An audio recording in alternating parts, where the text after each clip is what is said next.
نیا دور میں آپ کو خوش آمدید کہتے ہیں۔ عوام کو ریلیف دینے کے لیے یہ حکومت آئی تھی، یہ کہہ کر آئی تھی کہ مہنگائی کی شرح بہت زیادہ ہو گئی ہے، ہم نے ملک کو ڈیفالٹ ہونے سے بچا لیا ہے، جس کا کریڈٹ شہباز شریف نے بڑا اوپنلی لیا تھا اور کہا تھا کہ ہم نے ملک کا دیوالیہ ہونے سے بچا لیا ہے۔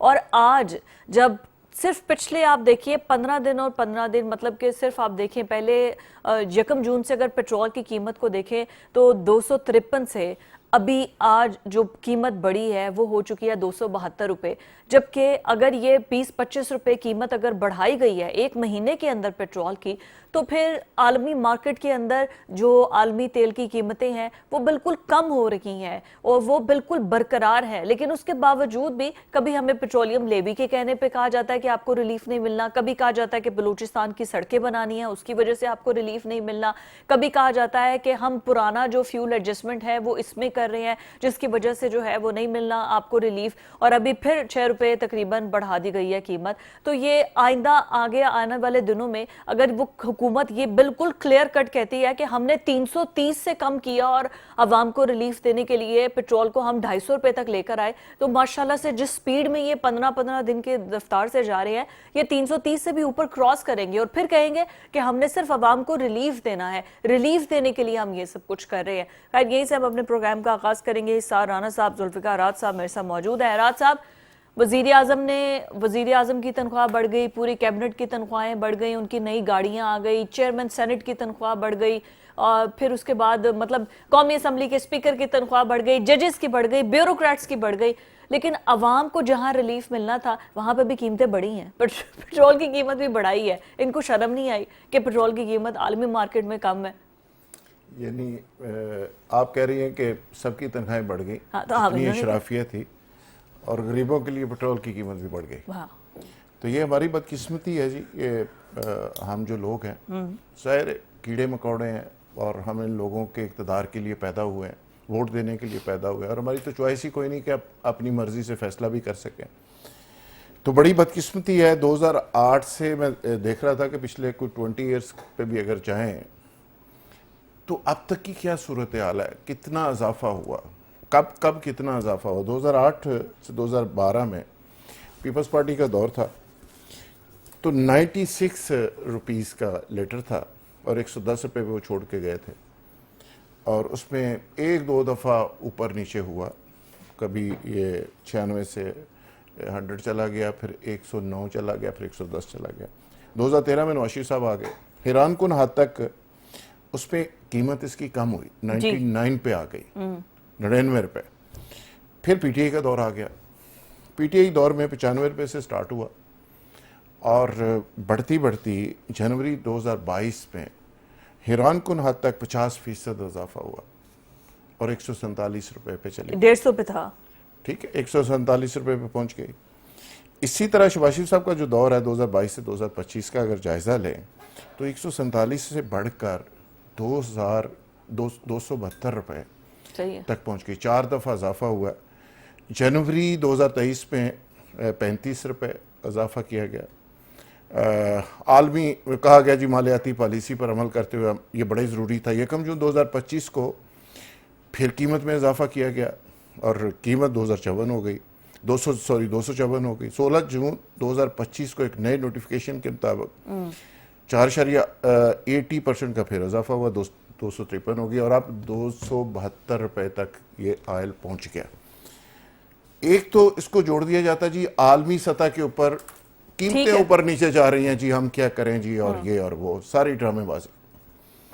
دوسرا ٹیکسوں کی بھرمار، تیسرا ڈالر کا بیڑا غرق جو ہم نے کیا ہوا ہے، اور آپ کا روپیہ بالکل زیرو پہ جا کے کھڑا ہو جاتا ہے، تو پرائسز آٹومیٹکلی نہ صرف آئل کی ہر چیز کی قیمت بڑھ جاتی ہے۔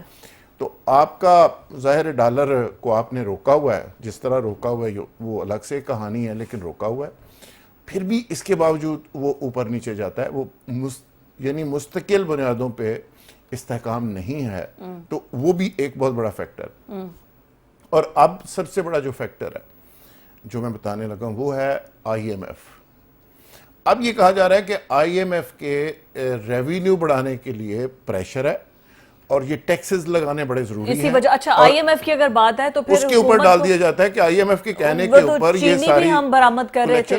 دیکھیں آئی ایم ایف نے آپ کے ساتھ ایگریمنٹ کیا اور اس نے ریونیو اکٹھا کر کے آپ نے اس کو دینا ہی دینا ہے. بالکل سے انہی نے ہماری پالیسیز بنانی ہیں, انہی نے ہمارے پیسے اکٹھے کرنے ہیں اور واپس پیسے وہی لے جانے ہیں.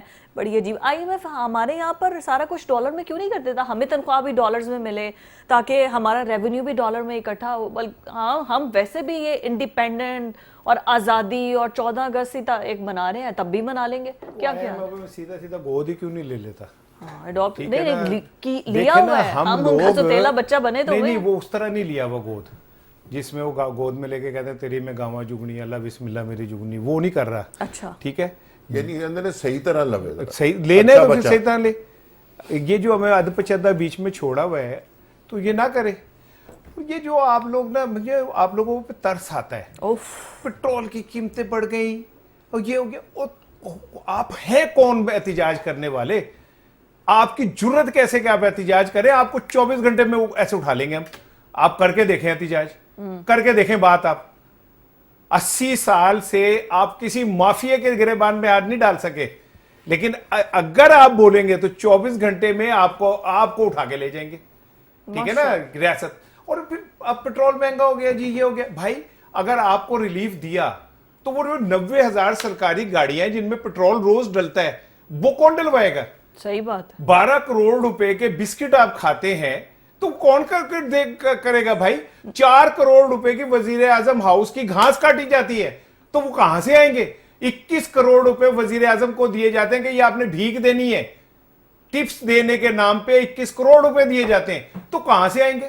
یہ ایوان صدر, وزیر اعظم ہاؤس, گورنر ہاؤس, ججز کے گھر, یہ وزراء کی تنخواہ. اب تو وزراء پہلے تنخواہ چھٹی کرتے تھے نا تو انہیں الاؤنس ملتا تھا, پوری تنخواہ ملے گی. یس, پوری ایک مہینے کی آپ کون ہوتے ہیں احتجاج کرنے والے, پٹرول کے اوپر باتیں کرنے والے؟ یہ چے پدی شوربا. ہمارا احتجاج نہیں کنسیڈر ہو رہا تو پھر مجھے احتجاج نہیں. ٹھیک ہے, ہم 272 روپے میں پٹرول ڈلوا رہے ہیں, پھر یہ سارے بیوروکریٹ, سارے ججز, سارے 21ویں 22ویں 23ویں گریڈ کے, جو 23ویں گریڈ کی طرح آگئی ہوں, یہ سارے آفیسر جو ہیں انکلوڈنگ پرائم منسٹر, یہ بھی کہہ دے کہ ہمیں فری کے پٹرول اور فری کے بجلی کے یونٹس دینا بند کر دے. یہ بھی اپنی جیب سے ڈلوائیں. اس لڑکی کا تو میرے پاس کوئی علاج نہیں ہے. نہیں, یہ اپنی جیب سے ڈلوائیں تاکہ ان کو پتا چلے. اتنی بڑی بات کہہ رہی ہے کہ یہ پلے سے ڈلوائیں, یہ پلے سے یوں کریں. یہ اس لیے وزیر اعظم بنتے. اور خادم اعلیٰ لکھ لینے سے بندہ خادم اعلیٰ ہو جائے گا؟ کیا باتیں کر رہی ہیں آپ؟ کیوں پلے سے ڈلوائیں؟ اچھا, فری کے پٹرول لینے کے لیے ہمیں خادم اعلیٰ بننا پڑے گا؟ ہاں, آپ کو خادم اعلیٰ بننا پڑے گا, ورنہ یہ ایک جنگل ہے, اس میں طاقتور کا ہی راج ہے. کمزور کی کوئی سروائیول نہیں ہے. اگر آپ یہ سمجھے کہ یہ کمزور کی کوئی سے ہو سکتی ہے. ہاں, یہ جو آپ کہہ رہے ہیں نا کہ احتجاج کریں گے, احتجاج 19 کو احتجاج کر رہے ہیں تاجر جو ٹکا ٹیکس نہیں دیتے. ٹھیک ہے, ٹرانسپورٹر بھی ان کے ساتھ ہیں جو کہتے ہیں کہ 6 ماہ ان کی بس چل جائے تو نئی بس خریدنے کی پوزیشن نہیں ہوتے, وہ احتجاج کریں گے. ٹھیک ہے نا, ہم نہیں, کیڑے مکوڑے ہم کریں گے تو اٹھا لیے جائیں گے, ہمیں اٹھا کے معافی منگوائی جائے گی. وہ تاجر جو جناب ٹگا نہیں دیتے آپ کو, اور حازمین فضل ربی, اور کیا کہتے ہیں من غشہ فلیسا منا ہے, حدیثیں لگائی ہوتی ہیں, الراشی والمرتشی کلاہما فی النار, وہ اتنے بڑے بورڈ لگائے ہوتے ہیں. اور جب من غشہ فلیسا منا ہوتا ہے, اندر ہی کہنے میں ملاوٹ ہو رہی ہوتی ہے. ٹھیک ہے, اور اس کے بعد وہ اٹھ کے اور کہتے ہیں جی ہم پاکستان کے مامے چاچے, اور آپ ان کے آگے لیٹ جاتے ہیں. لبرٹی میں ایک دفعہ ٹیکس لگا دیا, لبرٹی والوں نے ایسا احتجاج کیا کہ وزیر اعظم صاحب کو کہا وہ پین معاف کر دو, ہم کا بھول ہو گئی, ہم کا معافی دے دو. ٹھیک ہے, معافی مانگ لی. تو ہم کیڑے مکوڑے ہیں, ہمیں کچل دیں, ہمیں جیسے مرضی کر دیں, ہمیں کیا فرق پڑتا ہے بھائی؟ صحیح بات ہے. آئی ہوپ سو کہ یہ جتنی پیٹرول سے تنگ آ کے عوام کو ریلیف دینے کے لیے یہ جو اہم ملاقات ہوئی ہے ہمارے پرائم منسٹر کی صدر مملکت سے, آئی وش کہ کوئی ایسی سٹیٹمنٹ آئی ہوتی جس میں یہ بھی کہہ رہے ہوتے کہ ہمیں احساس ہے, ہمیں پتہ ہے عوام کے ساتھ جو کچھ ہو رہا ہے, ہمیں اس کا درد ہے. چلے باتوں باتوں میں ہی کہہ دیتے, وہ تو باتوں میں بھی کچھ نہیں. یہ ملاقات پوری کیبنٹ کے ساتھ جا کے, ایک تو یہ ہوا کہ پریزیڈنٹ ہاؤس کے اندر بھی رونق لگی ماشاءاللہ سے, اور یہ پوری کیبنٹ جس کی تصویریں آپ دیکھ رہے ہیں, سب لوگ بیٹھے ہوئے تھے. آصف علی زرداری اور شہباز شریف کی ملاقات ہوئی ہے. ایسٹیمیٹڈ آپ کو کیا لگتا ہے راج صاحب, کتنا خرچہ ہوا ہوگا اس پوری ملاقات میں جو ہوئی ہے؟ باتوں کچھ ہم ڈیسائیڈ کرتے ہیں, پریزیڈنٹ ہاؤس کے اندر کتنا خرچہ, عوام کا کتنا مطلب جو پیسے ہم نے لیکن دیے یہ ہیں. ایوان صدر کا کو 30 لاکھ میں پڑتا ہے پر ڈے. ٹھیک ہے, اور اب یہ اتنے گیسٹ تھے. کام ادھر دیکھ لیں جتنا ہوتا ہے اور جو اس ملک کے اندر اس کے نظام کے اندر ایوان صدر کا کنٹریبیوشن ہے وہ آپ کو پتہ ہی ہے. کوئی 1000 کاغذ میں یا فائلوں میں سمریوں میں سے 2-3 سمریاں وہاں بھی چلی جاتی ہیں, باقی سارا نظام حکومت نیچے نیچے چلتا رہتا ہے. چیف ایگزیکٹو چونکہ پرائم منسٹر ہوتا ہے تو ساری چیزیں پرائم منسٹر آفس کے اندر ہی طے ہوتی ہیں. لیکن بہت ساری چیزیں ایسی انہوں نے ایک ڈاکخانے کے طور پہ رکھا ہوا ہے ایوان صدر کو. مجھے سمجھ نہیں آتی کہ ایوان صدر اور گورنر ہاؤسز کی ضرورت کیا ہے.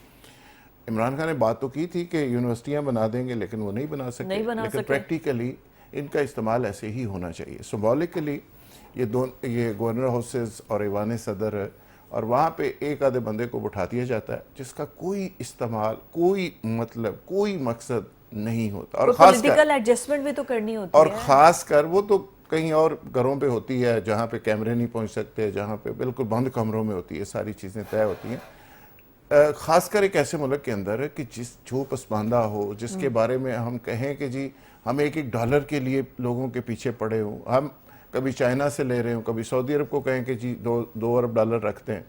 تو ایسے ملک کے اندر آپ کو یہ للے تللے سوٹ نہیں کرتے. اور اب تو یقین کریں کہ ہم حکمرانوں کی بجائے IMF کی طرف عام آدمی بھی دیکھنے لگ گیا ہے. اور مجھے لگتا ہے کہ کل کو سڑکوں پہ احتجاج کرتے ہوئے ہم IMF کی جو MD ہے خاتون, اس کو مخاطب کریں گے کہ خدا کے لیے یہ ہمارے رائٹ کے لیے بھی کوئی ایک چیک ڈال دیں.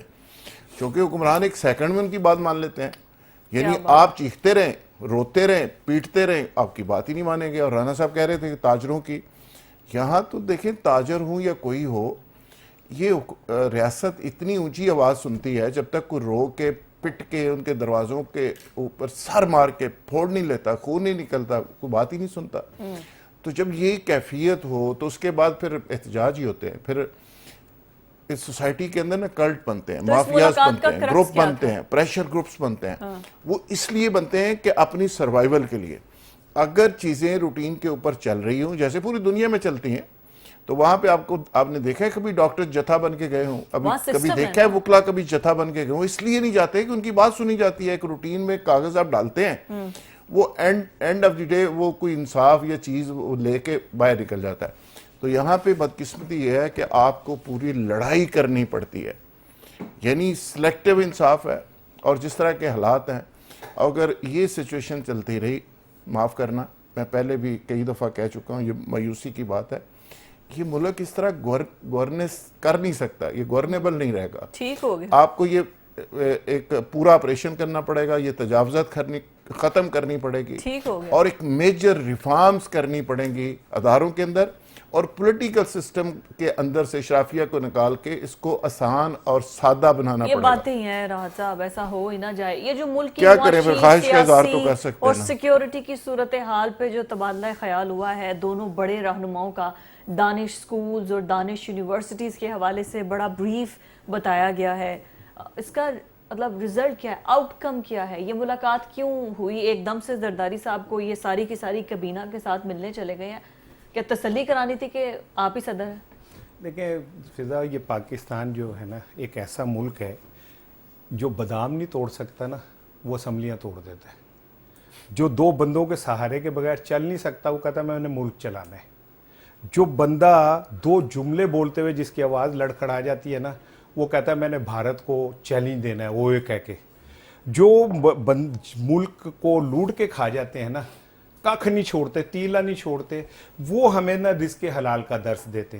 جو بندے اس ملک کو کاروبار کی طرح چلاتے ہیں, اربوں کے خربوں کے کاروبار کرتے ہیں, اربوں کی کوٹھیوں میں رہتے ہیں, کروڑوں کی گاڑیاں استعمال کرتے ہیں, وہ قوم کو رزق حلال کا درس دے رہے ہوتے ہیں. یہ ایک دلچسپ ایک ملک ہے. ٹھیک ہے. اب زرداری صاحب کو جب سے وہ ہوا نا کہ جی 27ویں ترمیم آئے گی, آپ کی چھٹی ہو جائے گی, یہ وہ, انہیں بہت پریشانی ہوئی تھی. وزیر اعظم صاحب نے 2 دن پہلے اپنے ایک پسندیدہ صحافی کے ذریعے, انصار عباسی صاحب کے ذریعے, ایک تو مجھے حیرانگی ہوتی ہے کہ ہر سیکرٹ جو ہے وہ مخصوص لوگوں تک ہی کیوں شیئر ہو رہا ہوتا ہے. ذوالفقار راحت بھی ایک کریڈیبل جرنلسٹ ہے, اس کے ذریعے بھی کوئی چیز کبھی بریک ہو سکتی ہے, لیکن ان کے ذریعے کہلوایا گیا کہ نہیں جی صدر وہ ہی رہیں گے. کل وہ جا کے ملا اور وہ جو محسن نقوی صاحب ہیں جن کے لیے کہا جاتا ہے کہ وہ کہیں کسی اور کے کوٹے سے وہ بھی گئے تاکہ ٹوکن کے طور پہ یہ کلیئر ہو جائے کہ بھائی دونوں صدر صاحب آپ نے پریشانی نہیں لینی, ٹھیک ہے نا, آپ ادھر ہی ہیں. اس وجہ سے ملاقات ہوئی. لیکن میں نے پہلے بھی کہا کہ میں نے صحافت میں یہ سیکھا ہے, جس چیز کی آپ بار بار تردید کر رہے ہو نا یا وضاحت کر رہے ہو, اس کا مطلب ہے وہ کہیں نہ کہیں پہ ایگزسٹ کر رہی ہوتی ہے. اور یہ بات آپ میری لکھ لیجئے گا کہ ہو سکتا ہے پیپلز پارٹی کو 3-4 وزارتیں دے کے خوش کر دیا جائے, لیکن مجھے زرداری صاحب کا کوئی فیوچر جو ہے نا کوئی اتنا برائٹ نظر نہیں آ رہا. ٹھیک ہے نا, کہ میں کہوں کہ وہ بڑے ہو کے کوئی بہت بڑے افسر بن جائیں گے, مجھے نہیں لگتا کہ کچھ نہیں. اب وہ اپنی صحت پہ توجہ دیں اور ریسٹ کریں اور اپنے نمازوں کے ساتھ کھیلیں, انجوائے کریں, یہ ٹائم ہے. لیکن پھر بھی وہ صدر پاکستان ہے اور ملک کی خدمت کے لیے وہ حاضر ہے. ظاہر ہے سیاست میں ان کا ایک بہت اہم کردار ہے اور آگے انہوں نے اپنے بچوں کے لیے سیاست بنانی ہے. آصفہ بھی میدان میں ہے, بلاول بھٹو بھی میدان میں ہے. ابھی ایک بریک کے بعد عمران خان کی بات کریں گے. سے ان کی بہنوں کی ملاقات ہوئی ہے اور کل تک تو یہ شور مچا ہوا تھا کہ اب ہر پارٹی کے اندر ہر شخص کی اپنی ایک پالیسی ہے جو کہ اپنا ایک بیانیہ لے کر چل رہا ہے, لیکن اندر جیل میں عمران خان کے ساتھ بہت برا سلوک کیا جا رہا ہے. دونوں میاں بیوی کو آئسولیشن میں رکھا گیا ہے, ان کو کھانا نہیں دیا جا رہا ہے, ڈیتھ سیل میں رکھا گیا ہے. اس پر جیل سپرنٹینڈنٹ کا لیٹر سامنے آ جاتا ہے. وہ یہ کہتا ہے کہ یہ تمام الزامات بے بنیاد ہے, بلکہ ان کی پسند کا کھانا انہیں دیا جا رہا ہے, ایکسرسائز کے لیے مشینز ان کو دی جا رہی ہیں, پراپر ان کے جو ڈاکٹرز ہیں وہ 3 ٹائم ان کے جو وائٹامنس ہیں ان کا معائنہ کرتے ہیں کہ ان کی صحت بالکل ٹھیک ہے. اس پر علیمہ خانم نے آج بولا ہے کہ میرا بھائی سچ بول رہا ہے, جیل سپرنٹینڈنٹ جھوٹ بول رہا ہے, وہ جھوٹا ہے. ان کی گفتگو ذرا پہلے آپ کو سناتے ہیں. پارٹی کو بھی کہوں گی کہ اگر جیسے سارے پاکستان کو اور ہمیں اتنی تکلیف ہے کہ جو عمران خان کے ساتھ ہو رہے ہیں, آپ بھی اس کے اوپر بات کریں, آپ بھی اس کے اوپر آواز اٹھائیں کہ عمران خان کو بالکل اتنی مشکل قید میں رکھا ہوا ہے. یہ ٹارچر ہے, یہ انہیومن ہے. اب یہ چیزیں جو آپ کر رہے ہیں عمران خان کے ساتھ, اس کو توڑنے کے لیے بشرا بی بی کے ساتھ کر رہے ہیں. اس کو توڑنے کے لیے عمران خان نے کل بھی کہا ہے آپ بشرا بی بی کے ساتھ اس لیے کر رہے ہیں تاکہ اس کو پریشر میں ان کو توڑیں تاکہ عمران خان ٹوٹ سکیں. کس چیز کے لیے ٹوٹنا ہے؟ عمران خان پہلے کہہ چکے ہیں کہ میں کھڑا رہوں گا, لیکن اگر عمران خان کھڑے تو ہم سب کو ان کے لیے کھڑے ہونا چاہیے. دیکھیں انشاءاللہ آج کل میں عالیہ حمزہ بہن کے ساتھ بیٹھوں گا, آپ دیکھیں گے پارٹی میں کوئی نفاق نہیں ہے. آپس میں کچھ گفتگو ہو جاتی ہے, تلخ کلامی بھی ہو جاتی ہے, لیکن یہ ماضی کا حصہ ہے. آگے ہم نے ایک بہت بڑی جنگ لڑنی ہے پاکستان کے عوام کے لیے, وہ متحد ہو کر لڑیں گے. آج تو لگتا ہے سلمان اکرم راجہ کا بھی سافٹ ویئر جو ہے وہ اپڈیٹ ہوا ہے. اپنی بہن کے ساتھ وہ بیٹھیں گے اور جو بھی غلط فہمیاں ان کو دور کریں گے, اوپر نیچے بات چیت ہو جاتی ہے. اچھی بات ہے کیونکہ جیل سے پیغام ایک ہی آیا راج صاحب, انہوں نے کہا کہ آپس کی اختلافات, اب مجھے کوئی ٹی وی پر بیٹھا شخص یہ نظر نہ آئے کہ آپس میں چپکلش ہے, آپس میں ناراضگی ہیں. پوری کی پوری توجہ آپ کی تحریک پر ہونی چاہیے. یہ جیل سے عمران خان نے کل بھی کہا ہے, آج بھی کہا ہے, پیغامات یہی آ رہے ہیں. تو 5 اگست کو کوئی اچھا خاصا ہلا گلا, کوئی کراؤڈ پولر کوئی سسٹم ہوگا آپ کو لگتا ہے؟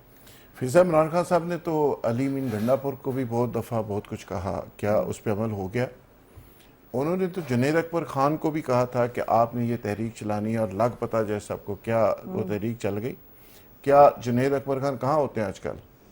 وہ پبلک اکاؤنٹس کمیٹی میں تو ان کی شکل دیکھنے کو ترس گیا ہوں کہ وہ غائب کہاں ہو گئے. تو اب اس جس کا نام آپ لے رہے ہیں عمران خان صاحب کا, وہ تو بہت سارے لوگوں کو بہت کچھ کہہ چکے, لیکن آگے سے انہوں نے کیا کیا, یہ ایک تاریخ بن گئی ہے. مخالفین تو دیکھیں اپنے حربے کرتے ہی ہوتے ہیں. خان صاحب نے اپنے دور میں کیا, اب جو مخالف ہیں وہ اپنے دور میں کر رہے ہیں. لیکن عمران خان کو مخالفوں سے زیادہ جو تکلیف لوگوں نے پہنچائی وہ ان کے سو کارڈ اپنے ساتھی ہیں. جب وہ کمپرومائزڈ ہوتے ہیں تو پھر ان کو جس سچویشن سے وہ گزر رہے ہیں اس سچویشن کا وہ شکار تب ہوتے ہیں. صحیح ہے. اگر یہ لوگ کھڑے رہتے اور مستقل مزاجی کے ساتھ کھڑے رہتے اور جو وہ کہہ رہے تھے وہ کرتے, اس کے نیریٹو کو لے کے چلتے, تو آج یہ سچویشن نہ ہوتی. تو میں اس لیے کہتا ہوں کہ عمران خان کو ان کے مخالفوں سے زیادہ ان کے اپنے جو لوگ ہیں یہ نقصان پہنچا رہے ہیں, یہ اس کی پارٹی کا بیڑا گرک کر رہے ہیں. اور عمران خان کے بارے میں ان کے دوست بھی کہتے ہیں کہ ان کو کسی دشمن کی ضرورت نہیں, وہ خود ہی کافی ہیں اور ان کے ساتھی کافی ہیں. بالکل ٹھیک. تو اس کا مقابلہ ہمیشہ عمران خان کا مقابلہ عمران خان سے ہی تھا, پی ٹی آئی کا مقابلہ بھی پی ٹی آئی سے تھا. تو اس لیے انہوں نے اللہ کے فضل سے کسی اور کو یہ موقع نہیں دیا پی ٹی آئی کو تباہ کرنے کے لیے انہوں نے کہا یہ حق بھی میرا ہی ہے چونکہ میں نے بنائی ہے, میں کسی کو یہ حق نہیں دے سکتا کہ میری پارٹی تباہ کرے. اچھا, ایسی خود ہی کریں گے. تو لہٰذا وہ بیچارے تو جیل میں بیٹھے ہیں, ان کے لوگ ہی کر رہے ہیں جو لوگ کر رہے ہیں نا. لوگوں کو سلیکٹ کس نے کیا, ٹیم کس نے بنائی, یہ سارے لوگ کٹھے کس نے کیے, اور اگر اکٹھے کر لی ہیں اور ایک ایک بندے کا 10-10 دفعہ پتہ چل گئے وہ کیا ہے. یہ 12 اضلاع سے گزر کے جو پشاور پہنچنے والے صاحب ہیں وہ پہلے کو 10 دفعہ اگر یہ اس طرح کی حرکتیں کر چکے, اگلے 10 دفعہ کیا کریں گے وہ. تو بار بار آپ دیکھتے کیوں ہیں, مومن تو ایک سوراخ سے 3 دفعہ نہیں ڈسا جاتا, تو آپ نے تو 20-20 دفعہ ڈسے گئے ہیں تو آپ بس کر دیں. تو میرا خیال ہے کہ جب تک وہ پارٹی کے اندر کوئی میجر تبدیلیاں نہیں کریں گے تو اس وقت تک سلمان اکرم راجہ جیسے لوگ اور جنید اکبر جیسے لوگ, علی مین گنڈا پور جیسے لوگ اور کچھ اور لوگ, ایک لمبی لسٹ ہے جن کا نام لیا جا سکتا ہے, ایسے لوگ جب تک براجمان رہیں گے پی ٹی آئی کی حالت یہی رہے گی. علیمہ خان بیچاری بیان دیتی رہے گی, وہ اندر سے چلے علیمہ خان کی آپ نے بات کی ہے, علیمہ خان کو بھی نیا نوٹس آ گیا ہے. اس سے پہلے بھی ان کو 2 بار پیشی میں بلایا گیا تھا. جو national cyber crime investigation agency ہے ان کا الزام یہ ہے کہ یہ نوٹس بھی چل رہا ہے. انہوں نے کہا یہ سمجھیں گے کہ علیمہ خان ہمارے ساتھ جو ہے وہ پیش نہیں ہو رہی. پہلے بھی 2 بار کہا گیا, ہم اپنی اسکرین پر چلا بھی دیں رانا صاحب. مطلب ان پر ریاست مخالف سوشل میڈیا پر یہ جو بیان بازی کرتی ہیں اور ریاست کے خلاف ان کو للکارتی ہیں اور باتیں کرتی ہیں, تو انہوں نے یہ نوٹس بھیج دیا ہے. عدم حاضری پہلے بھی ان کی ہوئی ہے, اب بھی ہوئی ہے, تو کہیں یہ احتجاج سے پہلے اریسٹ تو نہیں ہو جائیں گے؟ ہو جائیں تو کیا کیا جا سکتا ہے. آپ کیا, ایک بندہ جا رہا تھا, دوست کو بتا رہا تھا, کہتا میں جنگل میں جا رہا تھا, آگے سے شیر آ گیا. تو اس نے کہا پھر تو کی کتنا کرنا, پھر میں کی کرنا سی, جو کرنا سی شیر نے کرنا سی. ٹھیک ہے نا. تو بات یہ ہے کہ بھائی اگر کسی نے فیصلہ کر لیا علیمہ خان کو گرفتار کرنے کا تو آپ کیسے روک سکتے ہیں؟ پاسبل ہی نہیں ہے. عمر ایوب کے بھی تو وارنٹ گرفتاری آیا, آپ نے کہا وہ اریسٹ نہیں ہوں گے, تو نہیں ہوئے. نہیں ہوئے نا, صحیح ہے. ہاں ٹھیک ہے, میں نے کہا تھا نہیں ہوں گے, میں نے کہا وہ نہیں ہوئے. اچھا اب اصل بات دیکھیں, میں آپ پچھلے اس ہفتے میں ہم 30واں پروگرام کر رہے ہیں, مسلسل آپ ایک لفظ استعمال کرتی ہیں پی ٹی آئی یا تحریک انصاف کرتی ہیں. اس سارے ہفتے میں مسلم لیگ نون کا کتنی دفعہ نام لیا آپ نے؟ ہم نے پہلا ٹاپک نون لیگ کا کیا. نہیں میں نے بطور مسلم لیگ نون کا نام مسلم لیگ نون کا, اوکے, میں کتنی دفعہ نام لیا؟ شہباز شریف کی بات نہیں, کتنی دفعہ نام لیا؟ کیوں نہیں, ہم بات کرتے ہیں نون لیگ کی. اچھا چلیں, لفظ پیپلز پارٹی کتنی دفعہ استعمال کیا؟ وہ تو آپ کا پسندیدہ ہے. ارے مجھے آپ مجھے جواب دے دینا کہ کتنا کیا. تو پھر پی ٹی آئی کیسے ختم ہو گئی؟ ہم تو بات ہی پی ٹی آئی پہ شروع کرتے, پی ٹی آئی پہ ختم کر دیتے. جماعت ایک ہی ڈسکس ہو رہی ہے. اچھا, ہم کہتے ہیں نا پی ٹی آئی ختم ہو گئی. اچھا, ہم نے کب کہا پی ٹی آئی ختم ہو گئی؟ میرے پیارے بھائی نے ابھی کہا, ذوالفقار راحت نے کہ تباہ ہو گئی.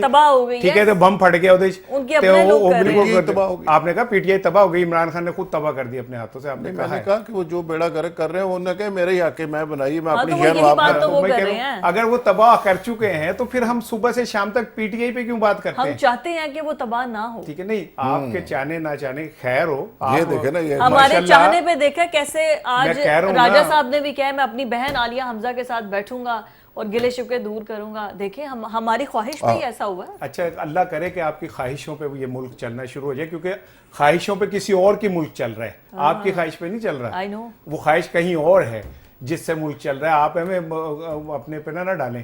لیکن اصل چیز یہ ہے کہ Imran Khan 2 P T I ہیں اس وقت, ایک قید پی ٹی آئی, ایک آزاد پی ٹی آئی.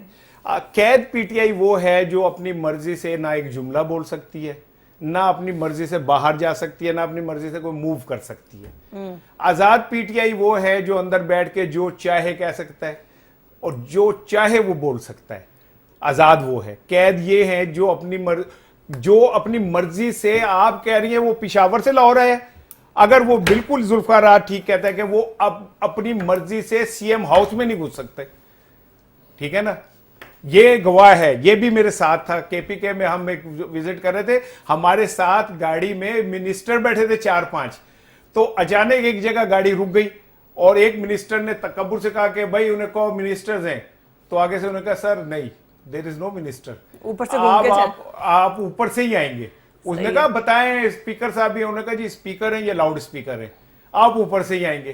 ٹھیک ہے. سو دیکھیں سیکیورٹی، اب دیکھیں یہ خام خیالی نہیں ہے سیکیورٹی، آپ کو پتا ہے نا کے پی کے اندر سیکیورٹی کتنا بڑا ایشو ہے، تو یہ سیکیورٹی کے لیے تو اسپیکر نے کیا جیکٹ پہنی بم والی؟ نہیں آگے کچھ ہو سکتا تھا اس وجہ سے، نہیں تو اگر وزراء جاتے تو کیا وہ کوئی خودکش بمبار تھے؟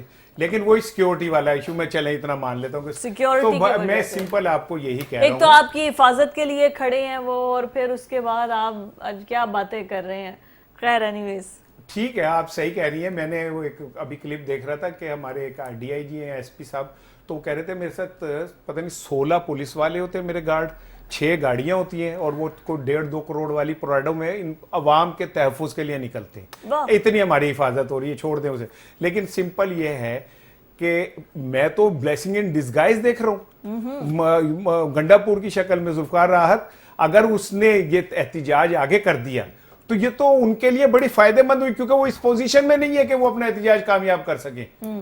آپ دنیا میں کبھی بھی، دنیا میں نہیں پاکستان میں، کوئی ایک احتجاج اسٹیبلشمنٹ کی حمایت کے بغیر نہیں ہوا. ذوالفقار راحت اکثر کہتا ہے تو پاکستان میں اسٹیبلشمنٹ کے خلاف اس کی خواہش کے بغیر کوئی کیسے کامیاب ہو سکتا ہے، جبکہ سارے باہر جو لوگ بیٹھے ہوئے وہ خون دینے والے مجنو نہیں ہیں، وہ دودھ پینے والے مجنو ہیں.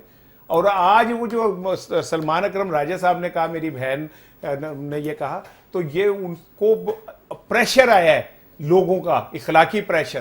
اور وہ عالیہ حمزہ نے جو گراؤنڈ پہ زمین پہ کام کیا ہے، یہ اس کا پریشر ہے کہ تم اس لڑکی کو کہہ رہے ہو، خاتون کو کہہ رہے ہو. نہیں لڑکی کہہ دیں آپ. نہیں میری نظر میں تو وہ لڑکی ہے، ہمارے لیے چھوٹی بہنوں کی طرح ہی ہے. لیکن یہ کہ اس نے کام کیا، ٹھیک ہے، اس کو آپ کہہ رہے ہیں یار معافی مانگو. بھائی تم معافی مانگو اس سے یار، جس نے تمہیں زندہ کر کے رکھا ہوا ہے پنجاب میں، تم اس کے لیے یہ کہہ رہے ہو. اینی وے یہ دیر آئے درست ہے. اگر انہوں نے بین کا، پارٹیوں میں نا، جن پارٹیوں میں جمہوریت ہوتی ہے ان میں اختلاف ہوتا ہے. قبرستان میں اختلاف نہیں ہوتا. پائندی پگ اتنے رکھ دو، پائندی پگ اتنے رکھ دو، چاچے تے رکھ دو، بھتیجے تے رکھ دو، کوڑم تے رکھ دو، تالیاں مارو سارے، بس وہاں اختلاف نہیں ہوتا. لیکن جہاں پہ جمہوریت آپ کو لگتا ہے نون لیگ میں اختلاف نہیں ہے؟ بتائیں، کر کے دیکھیں، اٹھا کے پھینکیں گے جاوید ہاشمی کی طرح آپ کو. بس یہ دیکھیں، بتائیں جی. وہ دیکھیں وہ پوری فیملی اندر جب سب کچھ چلتا رہتا ہے، سب کو پتا ہے، بٹ سٹل اپیرنٹلی سب کے سامنے تو وہ ایک ہی ہے نا، ایک ہی شریف خاندان ہے نا. اب یہ جو پورا خاندان جو عمران نیازی نے بنایا ہے، جگہ جگہ سے یہ سب اکٹھے ہوئے ہیں، یہ اب جب جیل سے اس طرح کے پیغامات آ رہے ہیں، اب یکجا ایک ہوتے نظر آئیں گے. آج سلمان اکرم راجہ کا تو رویہ مختلف تھا. دیکھیں خان صاحب پہلی دفعہ جیل گئے اور پہلی دفعہ رگڑا ان کو لگ رہا ہے. باقی پیپلز پارٹی کئی رگڑے کھا چکی ہے، 70 سے اس سے بھی پہلے سے شروع ہوئی ہے، اور تیسری چوتھی نسل ہے جو رگڑا کھا رہی ہے. ٹھیک ہے، نون لیگ بھی کوئی تیسری چوتھی نسل ہے جو سیاست کے اندر آ گئی ہے، اور کوئی 5واں 7واں رگڑا ان کا بھی ہے. تو یہ بیسیکلی رگڑے کھانے سے چیزیں بندہ سیکھتا ہے. واہ. تو ابھی انڈر ٹریننگ ہے خان صاحب. خان صاحب جب جیل سے نکلیں گے تو یقین کریں کہ بہت کچھ سیکھ چکے ہوں گے، اور ان کو ایگزیکٹلی پتا ہوگا کہ ٹیم کیسی ہونی چاہیے، کون سا بندہ ٹیم میں نہیں ہونا چاہیے، اور کس طرح فیلڈنگ لگائی جاتی ہے، کس طرح چیزوں کو لیا جاتا ہے. اور جو ان کا رومانس رہا نا کہ جی جو نیریٹو تھا کہ مروسی پارٹی اور فلانی پارٹی، اور الٹیمیٹلی ان کو بھی مروسیت کے اوپر جا کے کھڑا ہونا پڑے گا، چونکہ باقی تیسرے چوتھے بندے پہ تو باہر کیا ہی نہیں جا سکتا. کوئی بندہ 50 روپے کلو بیچ دیتا ہے، کوئی 100 روپے کلو میں بیچ دیتا ہے. تو کم از کم اپنے جو لوگ ہیں وہ کھڑے تو رہیں گے نا. وہ کہتے ہیں نا پنجابی کو اپنا مارے گا تو شامے مارے گا، تپے تو نہیں چھٹے. تو وہ بھی آج یہ سوچنے پہ مجبور ہو گئے ہیں کہ وہ ولیمہ پہ ٹرسٹ کرتے ہیں، اپنی فیملی پہ ٹرسٹ کر رہے ہیں. ویسے فیملی کی آپ نے بات کی ہے، ان کے جو مجھے بریک پر جانا ہے راج صاحب، جو ان کے بچوں کے آنے کی بات ہو رہی تھی کہ ان کے بچے آئیں گے، اب ان کے بچوں کی آنے کی بھی باتیں ختم ہو گئی ہیں، پتہ نہیں انہوں نے آنا ہے کہ نہیں آنا ہے. Anyways time will tell us. ابھی ایک بریک. پاکستانیوں کے لیے ایک اچھی خبر ہے، خاص طور پر ہم جب انگلینڈ پرواز کرتے ہیں پاکستان سے لندن جانے کے لیے، تو ہمیں کوئی نہ کوئی ایک تھرڈ جو ہے، کوئی نہ کوئی ایمریٹس یا پھر کوئی قطر کی کوئی نہ کوئی اور فلائٹ لینی پڑتی ہے. لیکن اب PIA کے تمام فلائٹ آپریشن جو ہیں وہ بحال کر دیے گئے ہیں، اور اب اسلام آباد سے مانچسٹر کے لیے پہلی پرواز ہوگی. ہفتے میں 3 پروازیں ہوں گی. آپ کو یاد ہوگا کہ پی ٹی آئی کے ٹائم پہ جو ان کے وفاقی وزیر تھے ہوابازی چودھری سرور, انہوں نے یہ بیان دیا تھا کہ پاکستان کے جو پائلٹس ہیں ان کی تو آدھے سے زیادہ پائلٹس کی ڈگریاں جعلی ہیں, اور وہ صرف وہاں پر جا کر ان کو تھوڑی بہت ٹریننگ کروا کے وہ جہاز اڑانے لگ گئے ہیں. اس کے بعد پوری دنیا کے اندر بہت سی پروازیں پی آئی اے کی بند کر دی گئی تھی, بٹ آہستہ آہستہ وہ ریسٹور ہوئی. پہلے کینیڈا کے لیے ڈائریکٹ پرواز پی آئی اے کی ریسٹور ہوئی لاسٹ ایئر, اور اب انگلینڈ نے بھی جو ہے وہ اپنی تمام تر پابندیاں ہٹا دی ہیں. تو رانا صاحب یہ بڑی خوشائن بات ہے. کہا جا رہا ہے کہ مطلب اس کا کریڈٹ اب کی حکومت بھی لے رہی ہے. وہ یہ کہہ رہے ہیں کہ یہ پی ٹی آئی کی ملک دشمنی تھی جس کی وجہ سے پی آئی اے اتنا ڈیمیج ہوا, اور پھر جب ہم اس کو پرائیویٹائز کرنے جا رہے ہیں پی آئی اے کو, تو یہ بڑا پازیٹیو رسپانس آئے گا پرائیویٹائزیشن میں بھی. اچھا, ایک تو یہ جو ملک دشمنی اور ریاست مخالفت, میں تو میں اس پہ توبہ ہی کرتا ہوں, کیونکہ ہم نے اتنی تیزی سے کسی کو بھی غدار اور کافر قرار دے دیتے ہیں کہ بس. لیکن یہ اس میں کوئی شک نہیں کہ وہ کیا غلام سرور نام تھا, غلام سرور, یس, غلام سرور نے پی آئی اے کی تباہی میں بڑا کردار ادا کیا. 3 لوگوں کو میں سمجھتا ہوں. ایک جو پیپلز پارٹی کی فنڈڈ وہاں پہ وہ 82 کے کیا نام تھا اس کا, وہ ایک. پھر نون لیگ نے اپنی باری پہ بے تحاشا ایک کرو, کیا نام ہے, جہاں پہ کی ضرورت ہوتی تھی وہاں 10-10 کرو موجود ہوتے تھے جنہیں تنخواہیں ملتی تھی, مراحت ملتی تھی. پی ٹی آئی کے بھی ہو جاتے تھے اکثر کینیڈا میں سلپ ہو گئے, اور دونوں تنظیموں کے درمیان میچ ہوتا تھا, جو جیتتی تھی وہ اپنے بندے کرا لیتی تھی. یہی حال اسٹیل مل کا بھی کیا. لیکن جو غلام سرور صاحب نے تو انتہا کر دی نا. اگر یہ بات صحیح بھی تھی تو اسے ہمیں خاموشی سے ریزالو کرنا چاہیے تھا. آپ, مجھے ایسا لگتا ہے کہ ایک عرصے سے پی آئی اے کو تباہ کرنے کی اور پی آئی اے کو ٹکا ٹوکری بیچنے کی پلاننگ ہو رہی ہے, اور غلام سرور صاحب نے اس میں ایک بنیادی کردار ادا کیا.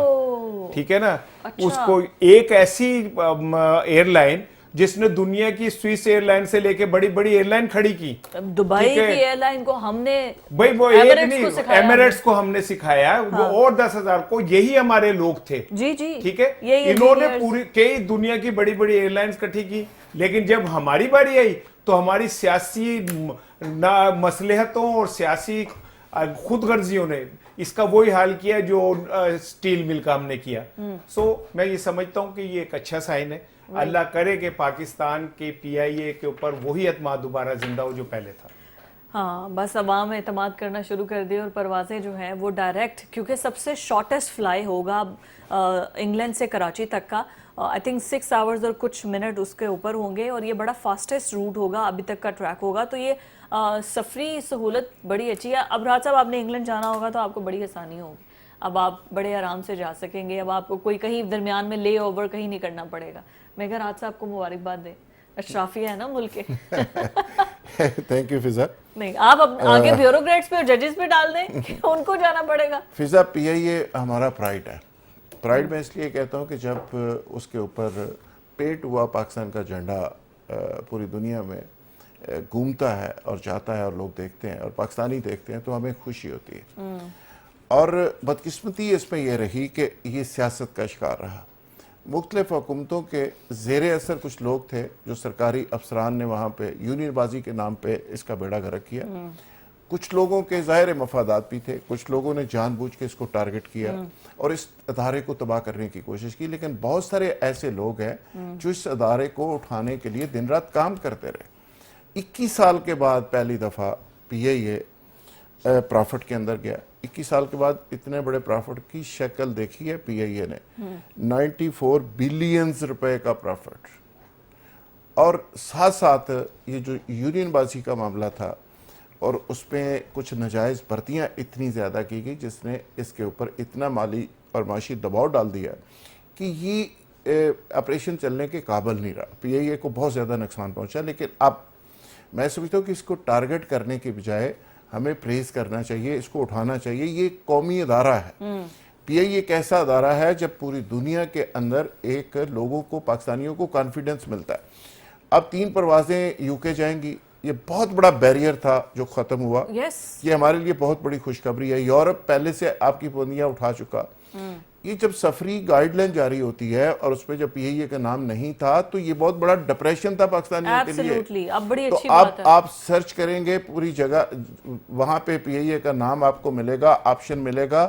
ایک اوورسیز پاکستانیوں کے لیے بہت بڑا پرائیڈ ہوگا. بالکل ٹھیک ہے. اور اس میں کوئی شک ہی نہیں کہ پی آئی اے کو مضبوط کیا جانا چاہیے اور ہمیں بھی اس کو اس ایجنڈے کے تحت سپورٹ کرنا چاہیے کہ یہ پاکستان کا ایک پرائیڈ ہے اور پاکستان کی جو گورنمنٹ ہے وہ اس کو بیچنے کی بجائے اس پہ توجہ دے اور اس کو بہتر کرے. اور یہ کوئی ایسا ایشو نہیں کہ اس کو بہتر نہیں کیا جا سکتا. یہ منجیریل ایشوز ہیں, مینجمنٹ کے ایشوز کو تھوڑا بہتر کر کے یہ ساری چیزیں ٹھیک ہو سکتی ہیں. بالکل ٹھیک ہے. راج صاحب سرور خان صاحب جیسے لوگوں سے بس ذرا پی آئی اے کو دور رکھیں, اچھے لوگ لے کے آئیں, اچھی ٹیم لے کے آئیں, یہ آگے بڑھے گی بہت زیادہ. بالکل ٹھیک ہے. کلات میں یہ جو افسوسناک واقعہ پیش آیا, میں چاہوں گی کہ اس پر آپ دونوں سے بھی ایک ایک کمنٹ لے لوں کہ اچانک کوچ پر روک کر کوئٹہ کراچی ہائی وے پر کوچ کو روک کر اس پر اندھادھند فائرنگ کی ہے, مسافر بیچارے جاں بحق ہوئے ہیں.